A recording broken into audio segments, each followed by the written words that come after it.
بحیثیت ایک مسلمان، بحیثیت ایک عام پاکستانی، میرے ذہن میں تو یہی آتا ہے کہ جب آپ نے وہ، آپ کا جذبہ یہ ہے کہ میں نے تقسیم کرنا ہے مستحقین کے اندر، تو یہ تفریق پھر نہیں ہونی چاہیے. میں نے جیسے عرض کیا کہ آپ کے دل میں ایک محبت ہے، تالیف قلب ہے، ایک پیغام ہے کہ یار میں نے اس کے ساتھ، تو یہ تو بہت اچھا پیغام آپ کا جائے گا.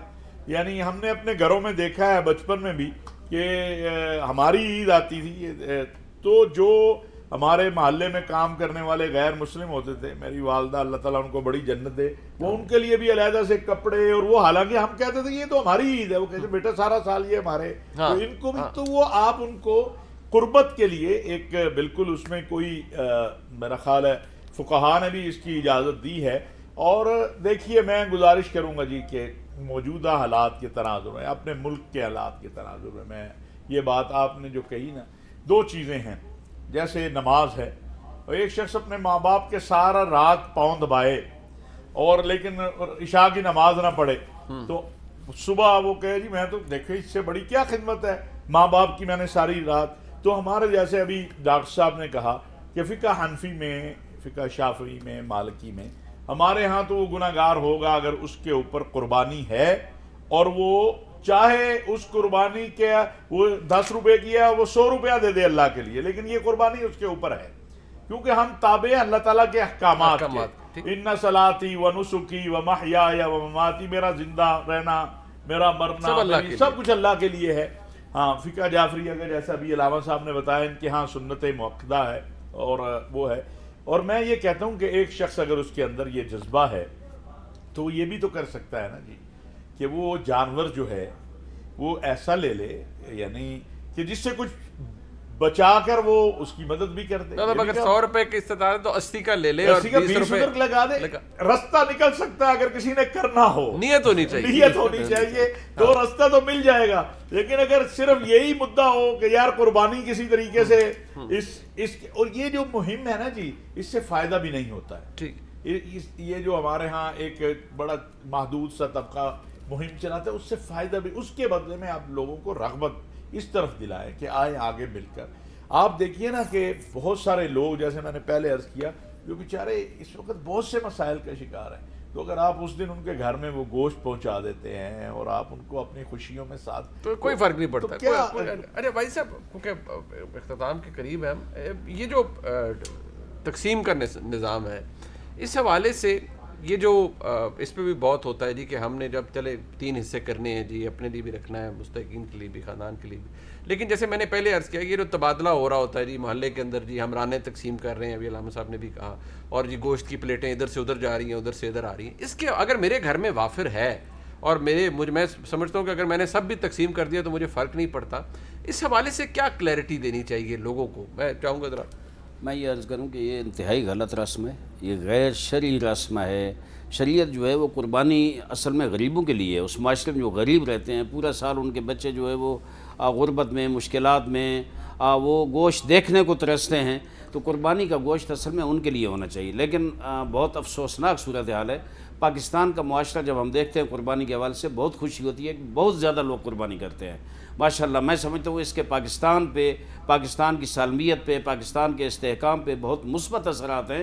لیکن یہ جو زیادتی ہے کہ گوشت لسٹیں بنا کر رکھ لو کہ وہ میرے دوست ہیں، وہ میرے روابط والے ہیں، وہ میرے تعلقات والے ہیں، وہ میرے محسن ہیں، وہ میرے شاگرد ہیں، وہ میرے استاد ہیں، یہ سب میں نے ان تک پہنچانا ہے. وہ مستحق نہیں ہیں، وہ غریب نہیں ہیں. یہ سوچنا چاہیے. ہم یہاں سے پیغام دے رہے ہیں کہ قربانی کا گوشت اگر آپ نے دوستوں کو دینا ہے، ویسے قربانی کر کے، ویسے جانور ذبح کر کے ان تک پہنچا دیں، آپ کے پاس وافر مال ہے. لیکن یہ قربانی کا گوشت جو ہے وہ غریبوں اور مستحقین تک زیادہ سے زیادہ پہنچائیں. اور پھر وہ امیر آدمی جس کو اللہ نے بہت کچھ دیا ہوا ہے، وہ اگر ہر روز بھی جانور ذبح کر کے دوستوں کو پہنچائے تو کوئی حرج نہیں ہے. قربانی جو ہے وہ اصل اس کا فلسفہ یہ ہے، غریبوں کے لیے، مستحقوں کے لیے وہ ہوتی ہے، وہاں تک پہنچائیں. یہ بہت غلط رسم ہے کہ اس نے مجھے اچھا گوشت دیا تو میں اسے اچھا دوں گا، اس نے مجھے ہڈیاں دی تو میں بھی اسے ہڈیاں دوں گا، اس نے ران دی تو میں بھی.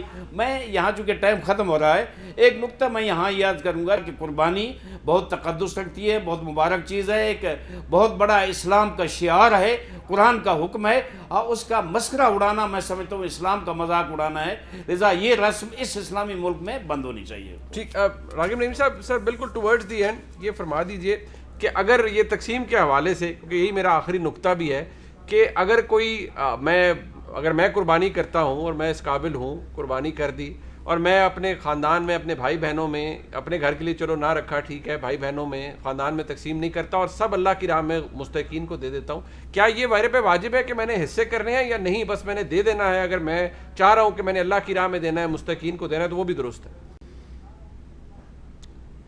آپ کے سوال کے جواب سے پہلے میں ایک بات عرض کرنا چاہوں گا. ازمنہ قدیم میں جب کوئی شخص قربانی اللہ کی بارگاہ میں پیش کرتا تھا تو وہ اپنی پیش کی ہوئی قربانی سے خود نفع حاصل نہیں کر سکتا تھا. نبی کریم صلی اللہ علیہ وآلہ وسلم کی امت میں قربانی کے اس عمل میں اللہ تعالیٰ کی طرف سے اور اللہ کے حبیب محمد مصطفیٰ صلی اللہ علیہ وآلہ وسلم کی طرف سے یہ سہولت دی گئی کہ وہ قربانی تم اللہ کی بارگاہ میں پیش کرو گے، تمہاری قربانی اللہ کی بارگاہ میں قبول، اور اللہ ہی کی طرف سے اب یہ جو گوشت ہے یہ تمہارے لیے خود بھی استعمال کرنا جائز ہے اور اس کو تقسیم کرنا بھی تمہارے لیے جائز ہے. 3 حصے کرنا استحباب کے دائرے میں ہے. اگر کریں گے تو ثواب زیادہ ملے گا، نہیں کریں گے تو گناہ نہیں ہوگا. اگر عیالداری کسی بھی شخص کی اتنی ہے کہ اس نے ایک گائے کے اندر اپنا حصہ کیا یا بیل میں کیا، اس کو کوئی 15-16 کلو گوشت آیا اور اس کی گھر میں رہنے والے افراد کی تعداد 30-35 کے قریب ہے، وہ تو 1 یا 2 دن کے اندر پکائے گا، گوشت اس کا ختم ہو جائے گا. تو وہ اگر وہ سارا گوشت خود بھی استعمال کر لے تو کہیں پر بھی اس کی گرفت نہیں ہوگی. لیکن بہتر یہ ہے کہ اپنے اعزاء اقربا اور اس کے ساتھ ساتھ محلے میں وہ افراد جو کہ تنگ دست ہیں، تہی دامن ہیں، تہی دست ہیں اور وہ نہیں حاصل کر سکتے ہیں گوشت جیسی اللہ تعالیٰ کی نعمت کو، تو پھر ان تک لازمی طور پر پہنچایا جائے اور یقینی طور پہ یہ باعث ثواب بنے گا. لیکن یہاں پہ ایک نہایت اہم چیز جو میں ایڈ کرنا چاہوں گا کہ قربانی کے جانور کی جو کھال ہے اس کے حوالے سے ہم معاشرے میں بڑی عجیب و غریب سی صورتحال اور کیفیت دیکھتے ہیں. یہ کھال صدقے کے طور پہ دی جانی چاہیے، اسے قربانی کی اجرت کے طور پہ ہم نہیں دے سکتے ہیں. چاہے اسے ہم صدقے کے طور پہ دے کے اپنے استعمال میں لے آئیں یا دوسروں کے استعمال میں لے آئیں. اور بہترین مصرف ہمیں ایسے فلاحی ادارے اور ایسے تعلیمی ادارے جو کہ تعلیم کی فروغ کے لیے اور لوگوں کی صحت اور لوگوں کے لیے دیگر معاملات کے لیے کام کر رہے ہیں، وہاں پہ اس کو دے دیا جائے. لیکن اس کے ساتھ ساتھ میں یہ بھی عرض کروں گا کہ کم و بیش اس گرمی کے موسم میں جو 65 لاکھ کے قریب اس دفعہ قربانی ہونی ہے، کہیں وہ کھالیں خراب نہ ہو جائیں، تو اس کے لیے پہلے ہی سے پیش بندی قربانی کرنے والے کو کرنی چاہیے کہ وہ جو صدقہ دیتے ہوئے اس نے نیکی کمانی ہے، کہیں وہ گرمی کی وجہ سے اور تھوڑی سی بددہانی کی وجہ سے وہ ضائع نہ ہو جائے.